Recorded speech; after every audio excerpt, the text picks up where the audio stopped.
TUC have done some research to say that we're now spending on average 201 hours a year commuting back and forth to work. People in Wales have seen the biggest increase since 2007. It's gone up from 6 minutes to 53 minutes. So, taking your calls on this story, the number to ring is 03700 100 110. What is the solution? And let's now talk to Ceri Williams, who's the policy officer for Wales TUC. Hello, Ceri. Good morning to you.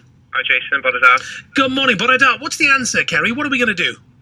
Well, we'd like to see more government spending on transport so that we're up to European standards. You go abroad and you see they've got wonderful tram systems, the trains run on time. It's not hard to do. You just need to invest more. Welsh Government's going in the right direction with Transport for Wales and more investment promised for train stations, more frequent services, but we are way behind compared to our neighbouring countries. We'd also like to see more investment in jobs outside of the big cities, because that's part of the problem, people having to travel further to work, and that's putting a strain on communities. It causes stress if you're stuck, an hour a day pretty much. People in Wales now are travelling, so we'd like to see the Welsh Government locate more jobs in the valleys, in West Wales, in North Wales, so there's less strain on the transport system. There's plenty can be done. Employers can help too. We could ask employers to offer us more flexible working in a positive way so that not everybody has to travel in at 9 and leave at 5 to work from home more often. They would help us as well.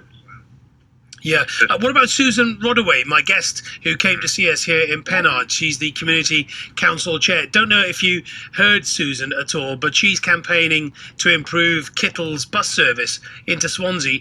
They can't get to Gower from here and people are simply forced into their cars. It's a big problem in rural Wales, really. The bus services aren't good enough, and I think we would like to see the Welsh Government spend more on buses to help people into work in rural communities.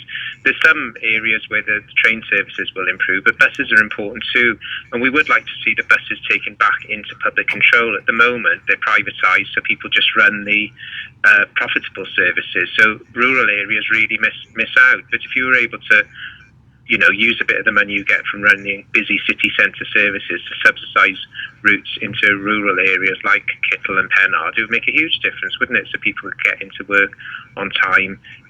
It would make places more viable to live.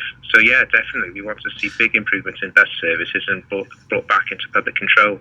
And Ceri, when I say she can't get to Gower from here, people will be wondering, well, hang on a second, Jason, aren't you on Gower? And that's the point. She can't get to another part of Gower without going into Swansea bus station, which is just bonkers. No, they were never great to Gower. The services there perhaps once an hour to some of these communities, and they're quite close to Swansea, so we do want to see improvements there. More money would help, obviously, but better design of services, and if they were planned, and if Swansea Council had full control of all the bus services, they might have a better chance of designing services that serve people outside the city centre as well, and as you say, to get to different parts of Gower within Gower. Nice to talk to you, Ceri. Thank you. That's Ceri Williams, Policy Officer, Wales TUC. This is Jeff in Taffswell, who says, Jason,